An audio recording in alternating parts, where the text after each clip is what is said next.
is the best new performance car? To find out, we brought together 20 hot models that were released over the past year here to Anglesey Racing Circuit and then tested them back to back over 3 days.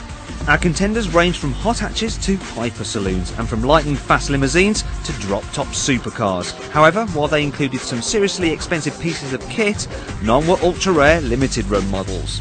As part of our testing, we used specialist timing equipment so our resident racing driver Owen Mildenhall could set a lap time in each. You can see these individual videos with his commentary by clicking on a model on the right side of this page. Outright speed wasn't everything though. The machine that would eventually be crowned Auto Express Performance Car of the Year for 2010 would need to deliver the best balance of pace, fun and value for money and be voted unanimously so by the magazine's road test team. Okay, it's time to strap yourselves in, turn up the volume and check that your boss can't see your computer screen because we're going to start our countdown. In last place at 20 is the Subaru Cosworth Impreza STI. With 395 brake horsepower and 4-wheel drive, there's no denying it's proper fast. But the £50,000 price tag is just obscene. At 19, it's the Renault Twingo Cup. Just like with an old school hot hatch, affordable fun is the name of the game. Sadly, this little car can get tiring after a while.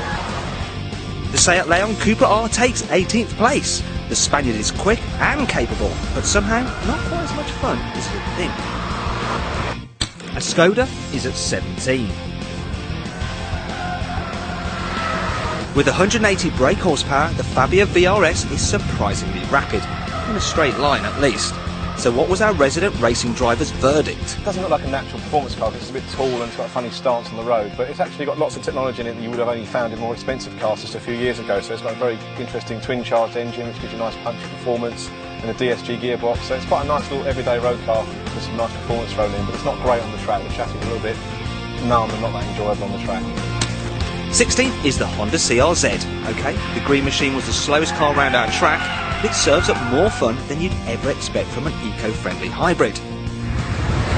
Subaru fans among you may be a bit disappointed with this car's poor showing and might feel the need to have a bit of a moan about it on your forums. Anyway, while they're doing that, shall the rest of us move on to some better performance cars? At 15, it's the Bentley Continental Supersport.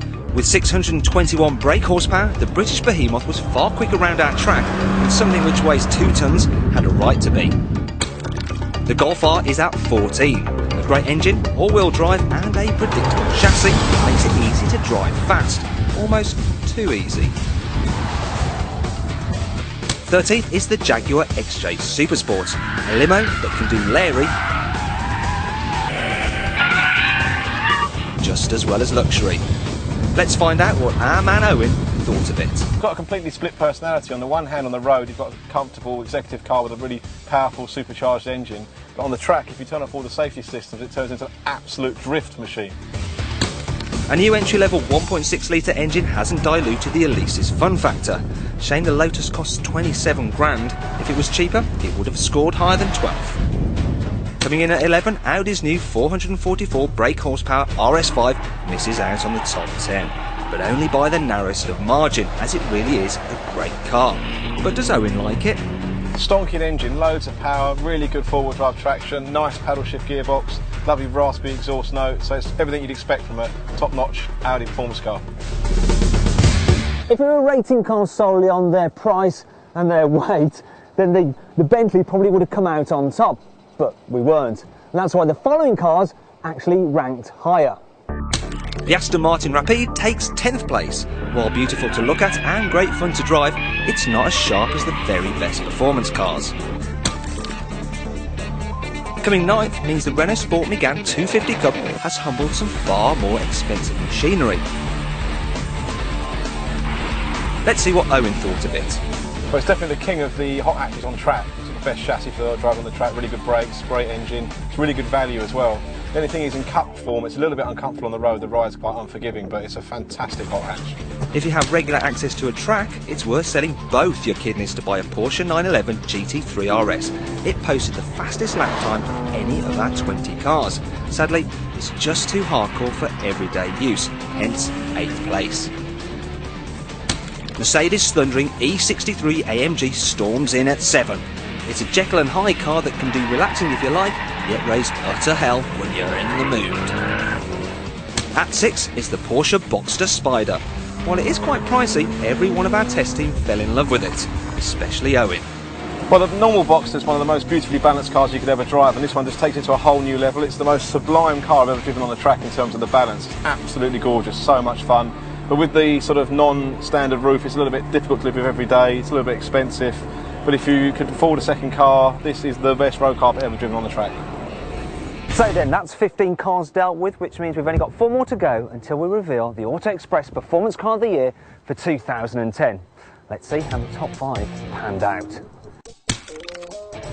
At 5, it's the BMW M3. Yes, it's been out a while, but this one is fitted with the new competition package, bumping up the BM's price tag by £3,000 to over £56,000. It includes gearbox, suspension and stability control tweaks. So does our resident racing driver think the pack breathes new life into the old dog? It's been around for ages, the M3, but you forget what a fantastic performance car it is. You know, it's so solid, so well balanced. It can be playful when you want it to be, it can be fast when you want it to be. It's a great engine, and now it's got a double clutch gearbox. It's really, really sweet. It may be one of the least powerful cars in our lineup, but that hasn't stopped the Peugeot RCZ scooping a giant killing 4th place. In the case of this range-topping 200 THP model, the French machine is just as good to drive as it is to look at. I think we'll let Owen sum up. Well, it's been a while since Peugeot's made a really good driver's car, and this is definitely one of those. It looks great, but it's really good to drive as well. The THP 200's got its own front subframe, different hubs from the other cars. You can really feel the difference. It really resists understeer, good brakes, nice gearbox.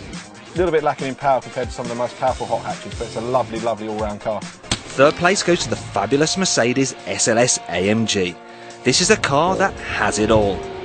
Imposing looks, unique doors, a thumping 563 brake horsepower V8 and an incredibly sharp chassis. In fact, the SLS posted the 3rd fastest lap time of all our cars. So what did Owen think of it?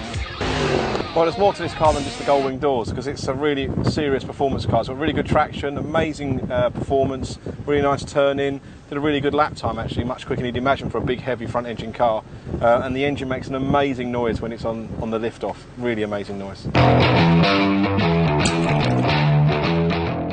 Narrowly missing out on the top spot in 2nd place is the Audi R8 V10 Spider, a drop-top supercar that anyone can enjoy any day of the year.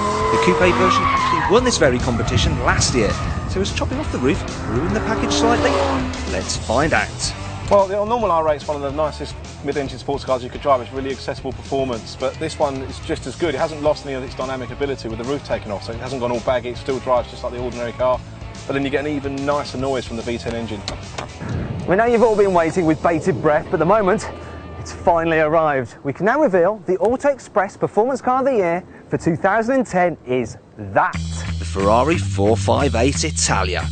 Here is a supercar which ticks absolutely every box, in bold, and then underlines it for good measure. For starters, the stunning looks tug on your heartstrings in a way that no other Ferrari has done so for years. Then there's the engine. It's just immense. A 4.5 litre V8 with 562 brake horsepower and the thrust of an Apollo space rocket. Performance is quite simply mind-boggling. When we timed it, the 458 managed 0 to 60 miles an hour in just 3.3 seconds. That's faster than what Ferrari actually claims it will do. The Fezzer is blindingly quick round corners too, plus you can even fine-tune the sensitivity of the stability control to suit your ability. And should you turn it off completely, you'll find that while the 458 is very sharp and extremely playful, it's totally predictable too.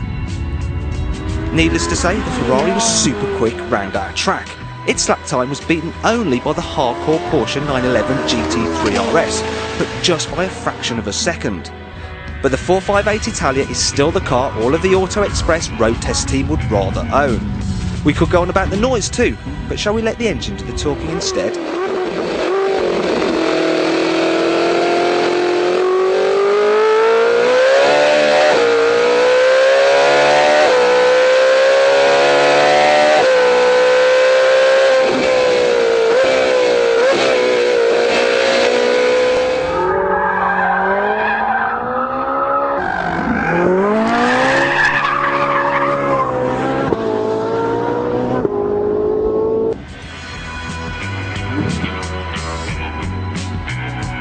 finally, all we need now is Owen's verdict on this very special Ferrari. What a sensational car, it's amazing, awesome gearbox, really fast, incredible engine, amazing brakes, and the chassis is such a joy to drive. It's a lovely balance, it's a really, really special experience to drive this car. The Ferrari 458 Italia. I mean, it's brilliant on the track, it's great on the road, it sounds amazing, and well, I mean, it looks awesome, and admittedly it is pretty expensive, but you could argue that it's actually great value for money. And that's why it's a worthy winner of the Auto Express Performance Car of the Year for 2010. Now, I wonder if anyone noticed if I take it home.